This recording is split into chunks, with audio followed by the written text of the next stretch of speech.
Tu on lauen dat kaut ma mignon et groß, bon, ni que cause, mais aba wepel une mignon din, ba brez, mais tu tamik triste et puis guir bon kuitat mes Georgia bromazad, kuitat mes mazi, mais spi amus martez et votu at kaunean a gevel just plijuse gwel tout andu daum gwel an orient hag meus gred an aodeges gantu 10 par an même stra.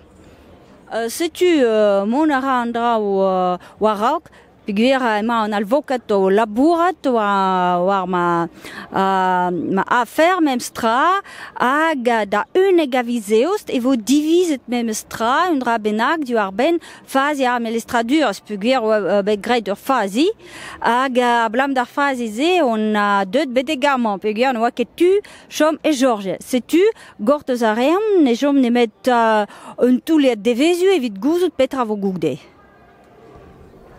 Et Gwen Golo. Neket bremañ emizeost da n'unik avezeost e vo memestra divizit diwar ben ar fazi a zo begret evit lakad ma frosses d'ar mis kerzu eler mis gwere. Denouar gwell vo a gortoz a ran petra vola dan an vokat. Setu gret vo tra oam mon ovon da lakat an teuliad d'an Amnesty International a martez e vo trao c'hell an ober a vidon, mais non kezur.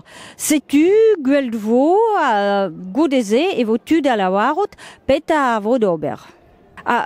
Kaset meus an teuliad da Amnesty International setu men nous on ket daostagen vo tu ober an dra bennak gant an teuliad dezo da velout hag evel just bon spi meus e vo tu da vont an mem stra an afer. Est-ce que la Bretagne est une option pour vous? Ya evel just, mais bon, da gent eran kan kaout labour, kaout logez, se ne ket kenez, même stra.